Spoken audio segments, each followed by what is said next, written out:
কাকা কেমন আছো? মাসিক ন্যূনতম 9,000 টাকা পেনশন স্কিম চালু করতে হবে। এই দাবিতে আজকে সাধারণ চলছে চলবে। হ্যাঁ, এই পুরো পেনশন স্কিম পুনর্বহাল করতে হবে। এই দাবিতে আজকে সাধারণ ধর্মঘট চলছে চলবে। এই কৃষি উৎপাদনের জন্য ন্যূনতম সহায়ক মূল্য নির্ধারণ আইন লাগু করতে হবে। এই দাবিতে আজকে সাধারণ ধর্মঘট চলছে চলবে।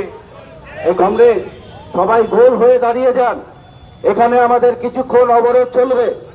গোটা দেশ জুড়ে ধর্মঘট চলছে, এ রাজ্যে ধর্মঘট চলছে এবং এ রাজ্যের ক্ষেত্রে আমরা দেখছি যে দলদাস তৃণমূলের পুলিশ তারা বেশি তৎপর হয়েছে।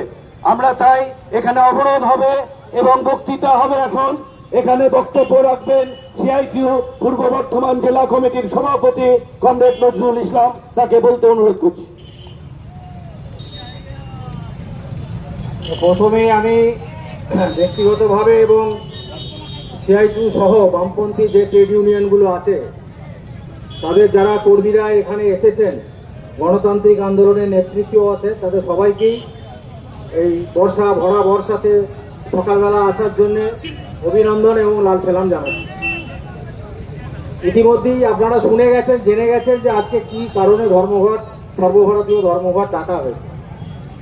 মূলত 17 দফা দাবি, যেগুলো খেটে খাওয়া শ্রমজীবী মানুষের দাবি, শ্রমিক, কৃষক, খেতমজুর, তাদের হচ্ছে যে দাবি, তারা যে কষ্টের মধ্যে আছে, যে অসহায় অবস্থার মধ্যে আছে, তাদেরকে সেখান থেকে কি করে একটু হচ্ছে যে তাদের আর্থিক সংগতি ফেরানো যায়, আর্থিক ক্রয় ক্ষমতা বাড়ানো যায় এবং তারা যে অসুবিধার মধ্যে আছে সেইগুলো কিভাবে দূর করা যায়, এই নিয়ে 9-এর দশক থেকে আমরা লড়াই করে আসছি। সিআইটিইউ বামপন্থী ট্রেড ইউনিয়ন, একমাত্র বিজেপি এবং তৃণমূলের ট্রেড ইউনিয়ন ছাড়া বাকি সবাই হচ্ছে যে এই লড়াইয়ে আছে দীর্ঘদিন ধরে।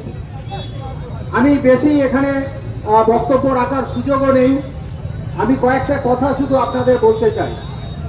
এখানে অনেকের যারা শুনতে পাচ্ছেন তাদের ধারণা, টিভি দেখলে মনে হবে যে বিজেপি আর তৃণমূল বোধহয় মুখ দেখা দেখি বন্ধ, দুটো দলের বিরুদ্ধে দারুণ লড়াই করছে।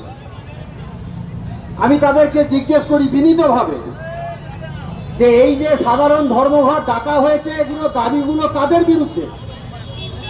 এই সমস্ত দাবিগুলি হচ্ছে সেন্ট্রাল গভর্নমেন্টের আর্থিক নীতি, শিল্প নীতি, কৃষি নীতি, বিদ্যুৎ নীতি, পরিবহন নীতি, সবটা হচ্ছে কেন্দ্রীয় সরকারের নীতির বিরুদ্ধে।